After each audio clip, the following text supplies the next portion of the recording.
And you're like, this drama shit. Dog, how do you not understand that drama is the sweetener on top of this? The video itself has basically nothing to do with Ethan. He's just using Ethan's name as a way to explain to people with clickbait historical socialist attempts that were thwarted by American intervention and Western intervention.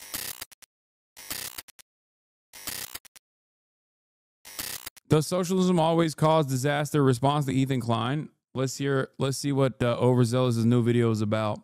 Made a video where I responded to clips like this. Devolves into disaster. Socialism is bad because socialism is tyranny. What have I ever done except get hundreds of millions of people killed? The whole point of that video was to refute the idea that socialism always leads to disaster and tyranny. I also went on to show how capitalism, due to its very design with its constant need for profits and expansion at the expense of human well-being, has led to dictatorship and catastrophe many, many times. So in this video, I want to do two things that I didn't have time for in the last one. One, talk a little more about past socialist projects that have a bad reputation among certain crowds like the USSR, China, and so on, and add a bit more context as to why some autocratic and undesirable deficiencies emerged in them, and two, go over some of the many socialist projects that didn't turn into what Mr. H3 could call a disaster. Unless, of course, the capitalist powers of the world overthrew them and installed or supported a right-wing dictatorship, but that has little to do with socialism and a lot more to do with protecting capital and Western business interests.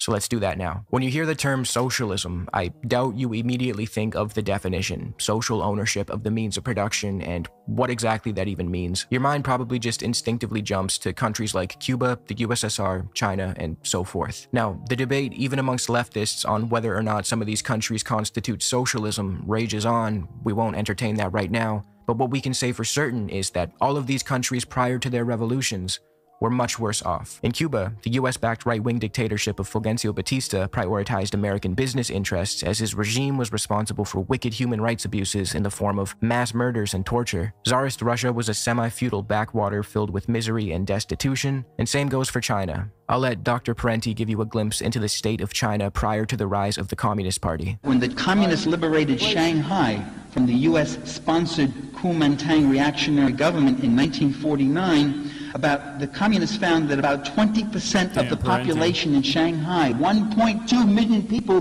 were drug addicts. And every morning, special crews of street cleaners, quote, would gather up the corpses of children and adults who had been murdered during the night or died of disease, cold, and starvation. Disaster, Ethan, is what these countries had prior to socialism. After each country had its revolution, the usage of the land, labor, and capital was reorganized in a way to suit the interests of the vast majority of the people, and not just a small elite. This doesn't mean that these societies shouldn't be criticized. They were far from perfect, and if you're familiar with my channel, you would know that I criticize them a lot, and I urge people not to glorify the more autocratic deficiencies that later emerged in them. But I also urge people to look at the entire picture and try to understand what happened instead of just brushing them off as either good or bad, as if forcing a country into that sort of reductive moral binary and then refusing to explore any further is productive in any way. There is a conversation to be had about how some of these societies went on to take a more authoritarian form. I personally am not a fan of hyper-centralized authority for prolonged periods of time because I think it could lead to some undesirable outcomes, but we need to examine why some of these socialist projects felt the need to centralize authority in such a way to begin with. In every socialist society, the one thing that was a constant, the thing they could all do if their revolutions were successful, was attack and animosity from capitalist nations. This took the form of invasions, embargoes, sanctions, attempts, and more. This constant bombardment from external threats breeds paranoia and autocracy. It causes power to centralize, dissent to be taken much more seriously, and sometimes viewed as an existential threat. This leads to unideal outcomes. But I have a hard time seeing how this has anything to do with socialism as a theory. It seems to be the result of being under constant... I bet $100 that Asman didn't know what a Houthi was if it wasn't for you. Now that's all he tries to talk about. So funny to watch. Asman Gold tackling geopolitical issues such as the man-made famine implemented by Western-backed coalition forces like the UAE and Saudi Arabia on Yemen is fantastic. I'm sure he has a lot of good opinions on that. I'm sure he has a lot of... He's put a lot of thought, a lot of reading was done attack. If we look at Russia post-revolution, when a multitude of Western nations invaded the country and sided with the White Army to fight against the communists in the Russian Civil War, we can start to understand why paranoia was rampant in the USSR right from the jump. If we shift our focus over to the different kinds... Asmongold thinks that defeating the Ansar Allah, the Houthis, is simple. Just find them with satellites and kill them. Oh boy. It's like, imagine you're in this yeah, fuck around and find out. Am I right? It's like if he knew a thing or two about Operation Prosperity Guardian, he would have recognized that the NATO Andes did this exact same posturing before, and it yielded not so great results. I read somewhere, maybe it's wrong, that they also get Chinese tech now for their drones, so I don't know. in canoe. And you see this video, you're like, oh shit. Fuck, man. Oh, come on, dude. Yeah, I'm cooked. I'm going home, man. Yeah, bomb Yemen, yeah. Are the airstrikes in Yemen working?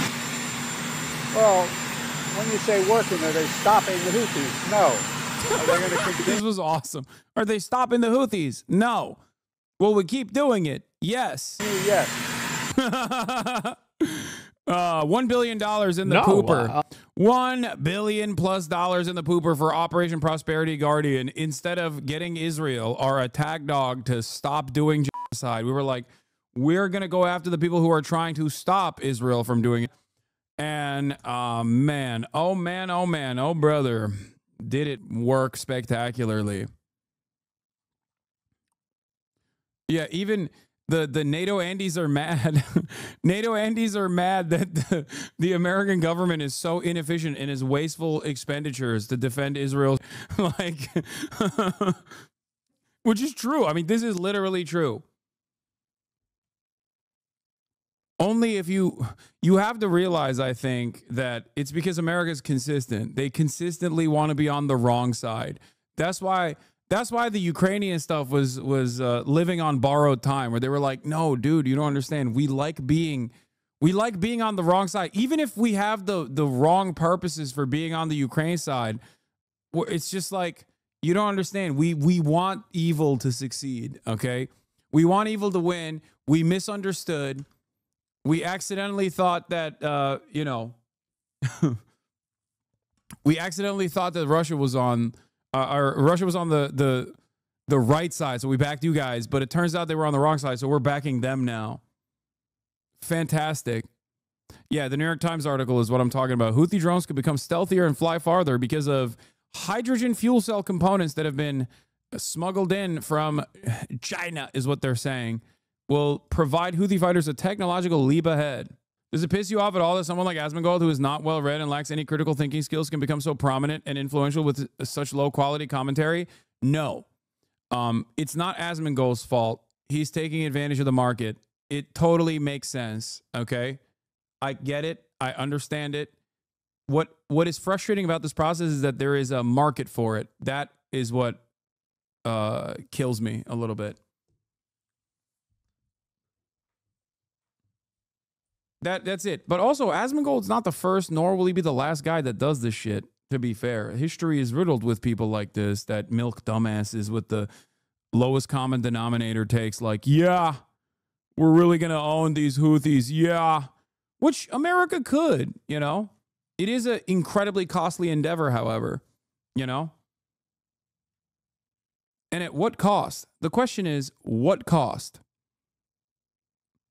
If there are two ways out of every conflict, which is escalation or de-escalation, your goal probably should be to manage it in the least violent ways possible. That's what a superpower is supposed to do, which is to go back to Israel and be like, dude, you got to cut it out. What are you doing? What do you mean you're not going to send in humanitarian aid to Gaza? Like, there's supposed to be a quote-unquote ceasefire right now. You're in the bag up. Because the Houthis had stopped their blockade on the Red Sea and their pot shots against like ships that try to penetrate the blockade that they had implemented. They stopped it. They very openly stopped it. And then a couple days prior, they said, we're going to restart it now that Israel claims that they're going, now that Israel has stopped humanitarian aid from going into Gaza, we're going to try and punish Israel to the best of our ability again. U.S. is Yemen because that's easier to do than to get Israel to abide by the terms of the ceasefire they already agreed to. That is precisely the dynamic here. I hope everybody understands. Yeah. No, you don't get it, dude. We just got to keep one of the world's poorest nations that just withstood by our guys in the region, okay?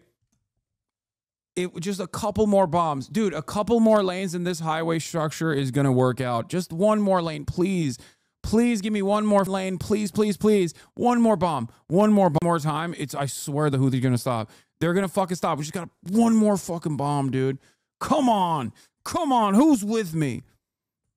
It's just like Americans, there's no solution. Honestly, I think it's pretty easy to look at it. You figure out the people that are involved with the people that are involved with these terrorist groups. You identify them. You figure out where they live. You can do this through satellite imaging. You can do it with other types of intelligence. And you work with the government there.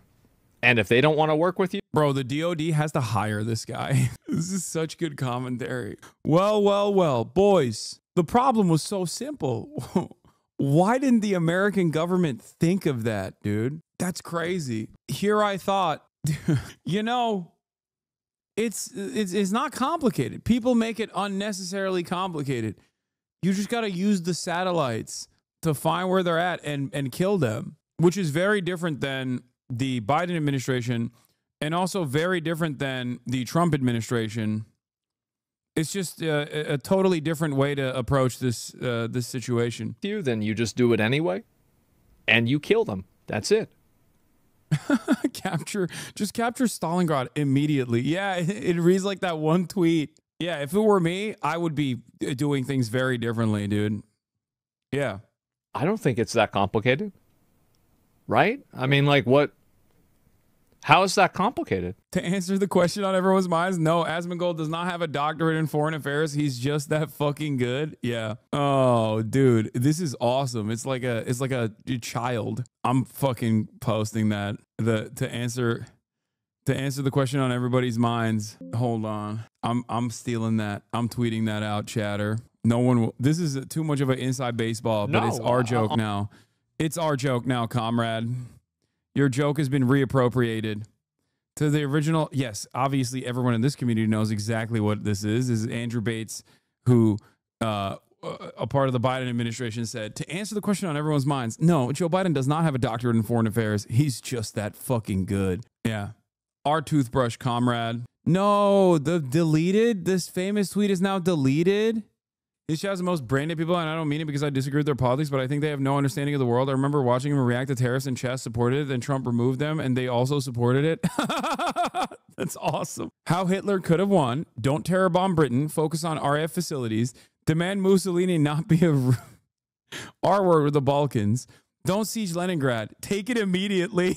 Zerg rush Stalingrad to cut off Soviet oil. Ally with the Slavs against the commies. Ignore Africa. Don't siege Leningrad. Take it immediately. I mean, it's spectacular work, I think. Also, allying with the Slavs against the commies is kind of what Hitler tried to do, at least on certain fronts. He did do that a little bit. They also loved killing the Slavs at the same time. So I feel like there was a little bit of friction there. Sigma grind thinking. Yeah. Oh, God, he forgot. Don't do so much math. Yeah. Anyway, let's get back to this. Parties rose to power through peaceful and electoral means while maintaining a free and open press as well as encouraging opposing political parties. Asmongold's knowledge comes naturally to him. Truly impressive. Hasan's the stupid one, spending years to learn about these topics when he could have just played WoW. Also, spent years to learn about these topics, to learn about it in a gay way, in a way that obviously is fucking so dumb. When the situation is not complicated, the American government should be using satellites, dude. Famously, the way that they currently operate, they don't use that. For some reason, they just... Which is what I advocate for, by the way. We can see how quickly they were infiltrated by the capitalist powers of the world, specifically the US. From Allende in Chile to Arbenz in Guatemala, both men were democratically elected, and it didn't take long for the US to spend millions of dollars infiltrating their media, supporting reactionary elements within their militaries, and ultimately overthrowing them both. We now begin to understand the unfortunate and undesirable decisions made by the likes of Fidel Castro when he decided that a free press, while being under attack by the US, would be a death wish. I don't even advocate for the specifics found in some of these past projects. I champion more of a bottom-up approach. But to paint these past societies as disasters without understanding what they were up against, what they replaced, and without mentioning the millions of lives that were improved because of them, is ahistorical. This leads me to the main point of this video. Why is it when the average apolitical person is confronted with the term socialism, they immediately think of states like the USSR and North Korea, but rarely Salvador Allende's Chile? And the reason for that is simple. The former, states like the USSR, came to power via revolution and were heavily propagandized for decades, partly due to the fact that they survived the initial attack by capitalist forces. The latter, states like Chile, implemented socialism democratically and through electoral means. They weren't hyper-militant, the Americans overthrew them quickly, and there was no need for the US to spend decades filling our heads with Red Scare propaganda about them. Put simply, it's survivorship bias. We remember the countries that survived being attacked by the West, but as a result of them surviving the onslaught, paranoia and autocracy began to rear their ugly heads within those countries. It's a bit of a self-fulfilling prophecy. So with that out of the way, and to show Ethan the range and variety of past socialist experiments, for the remainder of this video, we will quickly look at some socialist projects that improved the quality of life for the vast majority of people and did not turn into what he could consider a disaster. So let's do that. I put these examples of socialist projects in the honorable mentions category, not because they were unimpressive, but because I've already gone over them many times on this channel, so I want to quickly run through them for those who may be new to my videos. Starting with Salvador Allende of Chile. This topic in particular I've covered many times. If you want an in-depth video about Allende and the Chilean road to socialism, check out this video of mine. But to briefly recap, prior to Allende, much of Chile's industry and resources were owned by foreign corporations, from copper mines to the... Oh my fucking god, this drama shit is beneath you? Bro, we're literally watching a fucking video that goes through Salvador Allende's Chile or fucking Thomas Sankara and Evo Morales' Bolivia, and you're like, this drama shit. Dog, how do you not understand that drama is the fucking drama is the sweetener on top of this? The video itself has basically nothing to do with fucking Ethan. He's just using Ethan's name as a way to explain to people with clickbait historical socialist attempts that were thwarted by American intervention and Western intervention. That's the entire point of this. It has nothing to do with fucking drama. Virtually every video I watch on stuff like this, whether it be Bad Empanada or Overzealots, is directly doing that. Telecommunications industry, American businesses soaked up plenty of Chilean wealth while many Chileans lived in poverty. This was... Bro will be like, American intervention during the Cold War was just drama. Can we not talk about this? Still is a common arrangement in many areas in the developed... Salvador Allende, he was a big drama guy, loved the drama.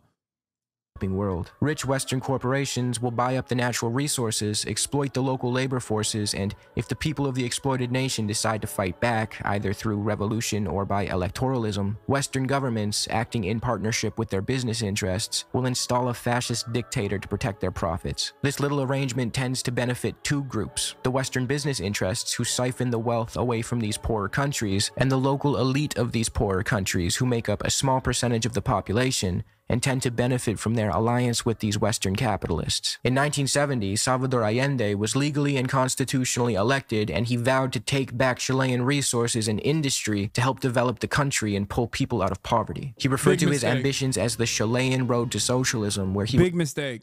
Can't do that. Not allowed. Would bring about those ends by respecting the democratic and constitutional integrity of Chile. This immediately pissed off the Americans, who had spent years trying to convince people that socialism and democracy were mutually exclusive. By the end of Allende's first year, he had nationalized over 150 enterprises and loosened the Americans' grip over his country. He had an impressive first year and a half. You see, silly socialists, this is why socialism never works, okay? Because it fails on the weight of its own contradictions, except it doesn't. We make sure it fails every single time by doing a bloody coup and then installing the worst fascist dictator you've ever seen and then rewriting the constitution of the country. You know, that's why. And that's the natural balance of things. Obviously, how dare you? And to back up that statement, I will use. And then decades later, we will literally openly reveal that we've done such things. But what are you supposed to do? You've already been so heavily propagandized against this position. Fucking recognize that America was responsible for this. This is my favorite Marxist source, the CIA. Allende's economy saw an 8.5% jump in GDP, a lower rate of inflation compared to his predecessor, the lowest unemployment rate in a decade, a sharp boost in real wages for Chile's lower classes, leading to a consumer buying spree that boosted manufacturing output by 12%, and an additional 12% boost in construction activity, leading to a decline of the unemployment rate in the Santiago area from 8.3% to 3.8%. Now, to you and I, this seems like a good thing. People are enjoying rising living standards, and foreign exploitation is screeching to a halt. But no, I don't, because that is happening at the that is happening against corporate profits, and I don't like that. And also, I am a industrious Chilean entrepreneur, and for me, I'm gonna go back and ask some Western allies, like, yo, these guys are fucking doing some crazy shit. You know, you want to come in? You want to come in and help us out a little bit? But for the Americans and the Chilean conservative elite, this was really bad news. The CIA began funding right-wing opposition in Chile. They gave over $1 million to El Mercurio, an anti-Allende conservative media outlet. Nixon gave the order to make the economy scream when referring to what he wanted done to Allende's Chile. The Chilean right-wing and business owners engaged in attempts to sabotage the economy by withholding their goods and refusing to sell them, which led to artificial scarcity. The US established an economic blockade. It used its... This is where this is where the heavy hand comes in, okay? That's it. Like, if you want to have markets, that's fine. Okay? Great. Sure. You can have your markets. There is going to be heavy regulatory control over it, okay? The moment that you hit the artificial scarcity button, the moment where you limit supply when demand is still rising, I'm coming in and I'm saying, okay, well, it's really sad, but we're going to have to basically take over your company, at least for the interim period. Now, what's interesting about this is that I've actually advocated for the Biden administration to do this and prior liberal administrations to do this in the past as well. Like, this isn't like dictatorial control or whatever. I mean, I guess Americans would consider that, but Americans would say that is the case. But like, this was an issue with Chavez as well. This was a major issue with Chavez. People think like Chavez was this like ruthless autocrat, but it ironically was a major problem for him too, in the same exact sectors. Actually, it was the agricultural output in the grocery stores that refused to collaborate with the Chavez regime at the time. And the very same issue started in Venezuela as it did in Chile as well. And the issue, Chavez, sorry, not Chavez. English is my second language. I only speak Turkish. I don't speak any Spanish or Spanish adjacent, Portuguese. I don't speak any other language. Okay, give me a break. I'm saying it wrong. But anyway, point is, I've advocated for this in America as well. Okay. Remember during the OPEC plus induced oil crisis that was taking place, I said time and time again that we heavily subsidize the fossil fuel industry and we must demand a significant level of control over the fossil fuel industry in the United States of America. Extraction should be nationalized across the board.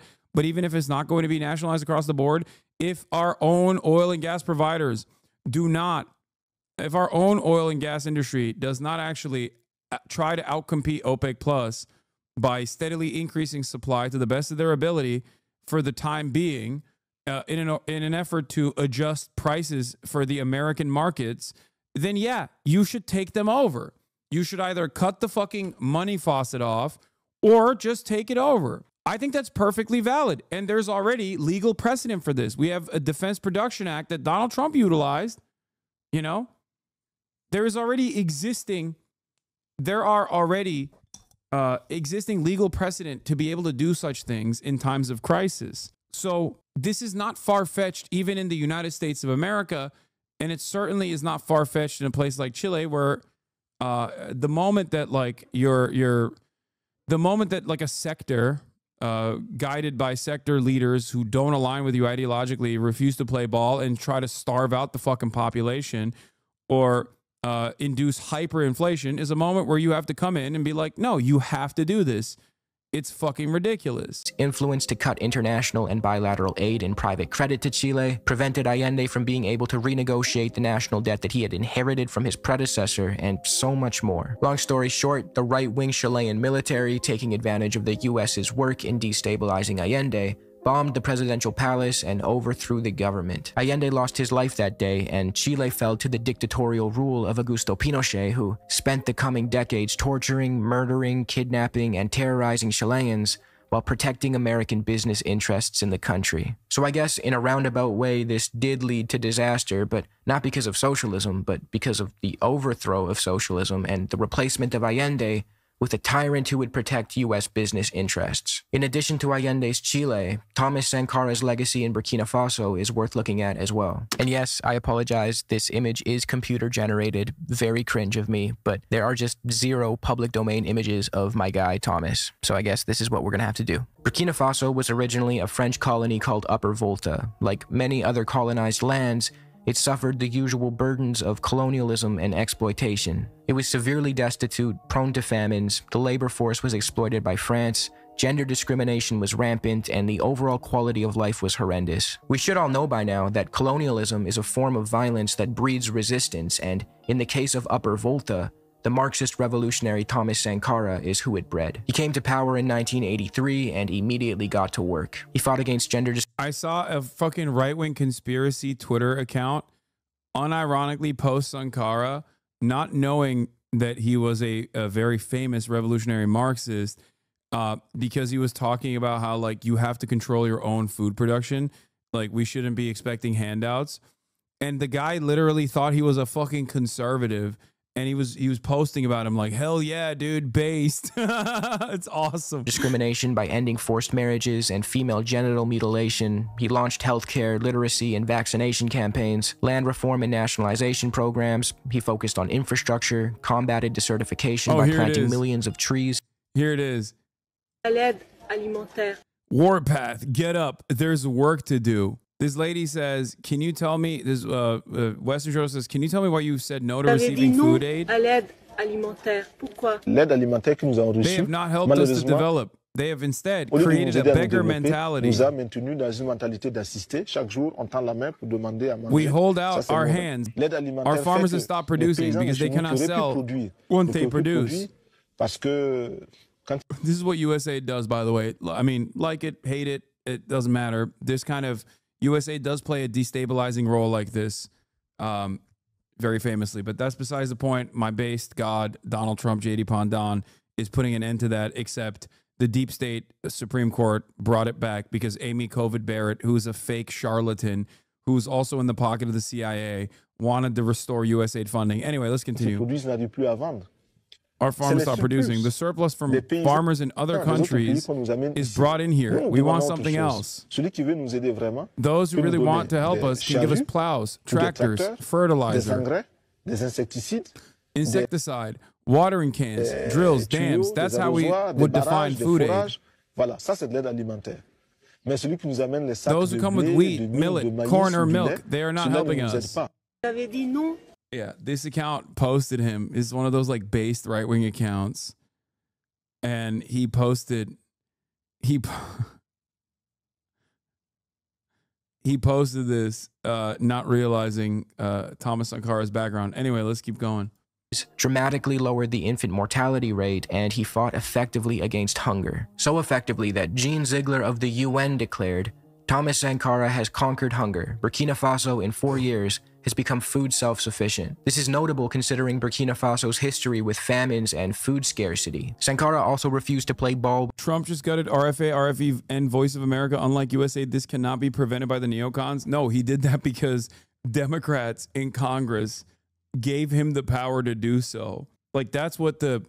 I mean, he also fucking gutted, like, a bunch of mental health programs. You know what I mean? Like, he's a fucking asshole. It is funny, though, that he has smoke for Voice of America for some reason. Someone probably told him it was woke. I don't know. Maybe it was Jackson Hinkle. Jackson Hinkledink was in his ear being like, Mr. President, Voice of America's woke. Just kidding. He would never do that because Anyway, let's continue. With the IMF and institute. Remember, chat, this administration is fucking blackbagging people who are objectively not doing any of the things that many of my naysayers say I do all the time in terms of like offering material support to Hamas or whatever, and they're blackbagging them regardless. But Jackson Hinkle can go to the fucking Hasan Nasrallah funeral and then come back to the United States of America without even a scratch, okay? That has a history of predatory lending practices known to worsen conditions of already poor countries and open up their economies for Western exploitation. All of this is not to say that Sankara never made mistakes or that he was some kind of god amongst men. He himself would hate that description, as he openly criticized personality cults, and he didn't allow for statues to be built in his image, but he absolutely sacrificed all he could for the people of his country. He even refused to take a presidential salary because his priority was helping the citizenry above all else. This completely contradicts the stereotypical socialist fat cat who lives in luxury while his people starve, the kind of Western caricature that we've been programmed to believe. Sankara, like Allende, shouldn't really be touched on as a footnote and deserves his own full video, but for the sake of brevity, he too was eventually overthrown in a coup, and Burkina Faso immediately began to regress in his absence. Bolivia, like other Latin American countries, still feels the burdens of colonialism, even to this day. The way the land and resources are divided up in many of these countries largely continues colonial landholding practices, where a small group of white elites, descendants of European colonizers, hold the majority of the land while indigenous populations live in poverty. In addition to land and resources being controlled by a small ruling elite, they are also bought up and hoarded by foreign corporations, further exacerbating inequality. These conditions gave rise to many leftist Latin American movements that aimed to reclaim their land and resources from foreign influence, kick out the Western imperialists, and use their country's natural wealth to serve the vast majority of their populations, not just a small ruling class. In addition to all this, in the 80s and 90s, Bolivia was subjected to neoliberal policies as a result of them taking on World Bank and IMF loans. I've touched on this phenomenon earlier in this video, but the IMF, World Bank, and other international financial institutions push developing countries to take out predatory loans. The goal is to entrap these countries in debt. Once they're in debt, the IMF or the World Bank forces them to abide by specific loan conditionalities and adopt policies that serve to enrich Western capitalist interests at the expense of the poor, indebted nation. I have a whole video on this topic if you want to learn more.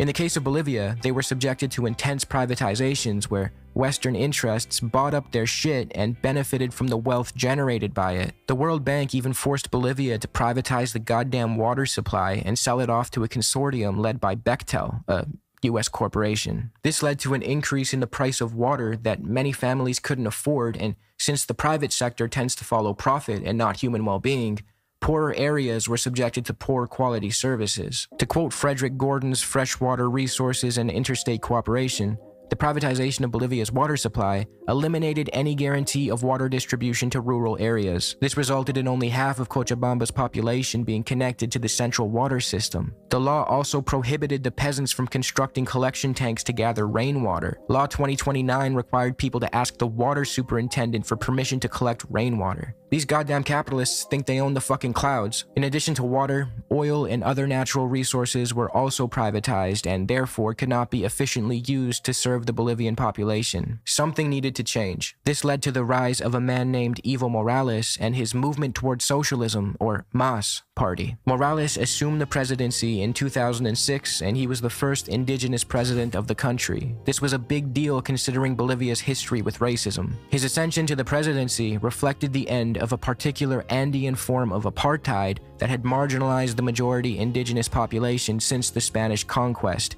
as author Benjamin Cole put it. Morales quickly got to work writing a new Bolivian constitution that served everyone, not just the ruling class. In compliance with socialist principles of participatory democracy, he called on the indigenous population to help draft the constitution. As Arnold August said, people writing their own constitution and ratifying it in a popular referendum is one of the hallmarks of a democracy. Prior to Morales' presidency, foreign corporations had significant control over Bolivia's oil and gas, extracting hefty profits while the country didn't get to benefit from its own natural wealth. Morales changed this. He brought the hydrocarbon sector under state control and renegotiated contracts with the foreign companies, forcing them into positions where they had to strike a deal that would serve the Bolivian people or get kicked out of the country completely. This allowed for Morales to use Bolivian oil revenues to fund social programs, development, and improve the lives of the many, all while remaining firm in his critique of neoliberalism and towards socialism. He redistributed about 130 million acres of land from state or private ownership to indigenous families, many of whom had historically been forced into sharecropping or slavery. He grew the country's GDP by about 4.8% a year, halved the amount of people living in extreme poverty, leading to the World Bank changing Bolivia's classification from low income to lower middle income. He funded schools, hospitals, and infrastructure programs with the funds generated by the hydrocarbon sector that was now actually serving the people and not just the rich, raised the minimum wage, and much, much more. By 2012, Morales helped 1 million Bolivians escape poverty. Unfortunately, like the many other instances of democratically elected socialist governments, Morales' story doesn't have a happy ending. US intervention paired with a growing right-wing movement in Bolivia made for hard times to come. As Morales was running again for his 4th term, which in my opinion he shouldn't have done, it would have made more sense to pass the reins off to a younger MAS member, the election results stopped updating. Once they resumed updating, Morales' lead had grown as rural votes were counted. This caused his opposition to accuse him of fraud, and the Organization of American States claimed that the election showed signs of irregularities. However, later independent studies, including by the Center for Economic and Policy Research, found no statistical evidence of fraud, and multiple experts accused the OAS of using flawed methodology and dishonesty. The OAS... This is literally the reason. OAS interference, unironically, is the reason why the last time Maduro pulled off some interesting inconsistencies in his election, even though the Carter Carter Foundation found no irregularities, as far as I understand, in their reporting, and they're pretty consistent. Like, they have been consistent at tracking Venezuelan elections. The other countries, the other Latin American countries, actually were very critical of the last round of the Venezuelan elections. And then the OAS came in, and the American government came in, and they started chirping at Maduro. And every single Latin American country, from fucking Lula all the way to AMLO, were like, never mind. No, you're good. You're good, big dog. Maduro, keep doing your thing. Straight up. Not realizing that, like, these other Latin American countries, socialist or not socialist, are autonomous. Like, they fucking understand. They understand when something is fucked up. Like when Maduro says he's going to go and invade Guyana because he just wants more. He realizes there might be oil in Guyana. He's like, oh, there's historically a reason for Venezuela to have ownership over Guyana. Like, when stuff like that happens, other Latin American countries are like, no, you can't do that. The fuck are you talking about? But every single time the American government decides to interfere in those affairs, every other Latin American country goes, never mind. Fuck it. YOLO mode. Okay? That is because they understandably recognize the OAS as a far greater evil than what any other fucking like autocrat could do in their own backyard. One must ask why they have this America bad mentality. Anyway, why doesn't Trump like Maduro? That's actually a really good question. I don't know. He likes every other authoritarian strongman, including those who are like homies with Maduro. So it's weird to me that he doesn't like Maduro. He has had the most amount of smoke for Venezuela from the start. Like, he has never not had it. Maybe he considers him to be weak, which in some respects he is. He really does hate, he hates Venezuela. He hates Venezuelans, and he fucking hates Maduro, which is interesting because maybe the Floridians, I don't know, but like a lot of the fucking Venezuelans that came to Florida came under Trump because of Trump's sanctions. So I don't know. Then went on to request that Morales redo the election, and he agreed, saying it was no problem. But before the conservative military forced him to step down and flee the country. Not exactly what happened. The area in the coast of Guyana was already disputed. When oil was found, Maduro just pressed more, even because Guyana made a highly prejudicial deal with Exxon for its exploitation. Yeah, you can't. Come on, dude. Come on. No, that's fucking bullshit. Look, I like Chavez. People will get mad at me for even saying that. Maduro cannot even hold a fucking candle, and has consistently used the popular momentum of Chavez to basically hold everything together. He has also been consistently under attack and undermined by Western powers, certainly in the same way that Chavez was as well. But he's not, you know, I'm not the biggest Maduro head. Maybe Trump doesn't like him because he thinks he's weak. I don't know. Maybe he sees him as like a Assad style person. Someone in the chat said like the Assad of Latin America. And he's just like, I hate him. He's not good. Make no mistake, this was a military coup. Maduro's not the problem. USA sanctions is? Yes, no shit. That is always the case. I mean, here, an objectively more authoritarian regime would be the Democratic People's Republic of Korea. What's the greater evil there? The actual administration, the administrative state, which is fairly authoritarian, or the fucking sanctions? It's always the sanctions. Yes, America is always technically responsible for more harm than no matter how brutal the fucking admin is. Sanctions are collective punishment with the hopes of like creating some sort of coup or some sort of revolution. I think it's Lula. I mean, not Lula, fucking, no. I was going to say Bolsonaro, but like obviously Bolsonaro's a fascist. He was replaced by Janine Áñez, and he likes Claudia. Trump likes Claudia. Claudia Scheinbaum, beautiful, powerful woman. Beautiful, powerful women's.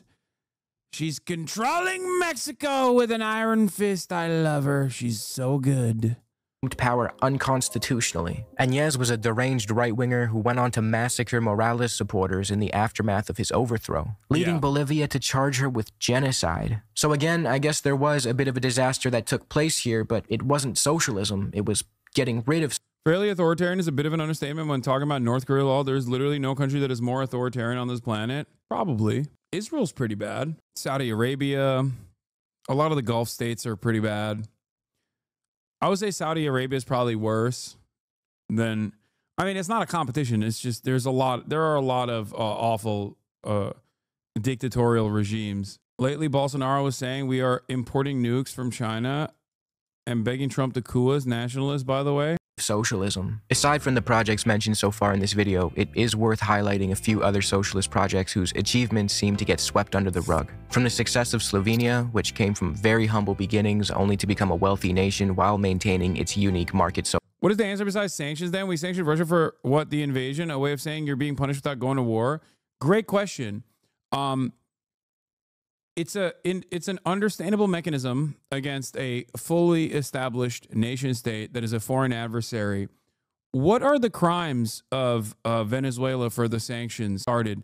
What are the crimes for example, like what crime did the Cuban government commit? Oh, that's right. They had a successful revolution against their fucking fascist leadership that was aligned with the United States of America. We offered them arms, we offered them training, it didn't work, and then we punished the Cuban leadership and the Cuban population afterwards. Like, I think sanctions across the board only fucking work against foreign allies. They don't work against foreign adversaries in general, especially because of, I mean, Jeff Stein did really good work on this at the Washington Post, and I've covered that extensively on here, but The American sanctions regime is so easy to conduct because it's done through the Treasury, and you don't need a lot of research or a lot of evidence to basically go and sanction a country or a sector in a country or even like one industry leader. And that is precisely why we've been hitting that sanction button so fucking hard that we've basically created a secondary market of global trade now, like a seriously robust network of trade around the globe because we fucking sanctioned everyone. It's an interesting phenomena, and it's partially the reason why, like, for example, with Russia, it didn't really work. I mean, it made things more costly, certainly, but it wasn't enough of an economic shock, especially for a foreign adversary, that they were still clearly able to overcome those problems and continue pummeling Ukraine. Sanctions on a country like Israel, on the other hand, would be unimaginably effective, like incredibly effective. Sanctions historically have worked in, even the mere threat of sanctions have worked historically in apartheid South Africa because apartheid South Africa was in the Western sphere of influence. I would say that it's the same for a country like Israel rather than our adversaries. Socialist model to the Indian state of Kerala, which of course is still forced to work within the confines of the Indian constitution, but nonetheless has done their best to build a democratic socialist project that ushered the state into an era of high human development, a thriving worker cooperative sector, near universal literacy, an increased lifespan, one of the lowest mortality rates in India, and an overall improvement in the quality of life. We begin to see that it's unfair to brush off socialism as an ideology that only ever leads to misery. It erases the stories of the millions of people whose lives were improved because of it. Alright, well, it would be nice for Mr. It's a good video. H3 to stumble across this video, and if he has any questions, I'm always down to chat. But that's all I got for now. Thanks.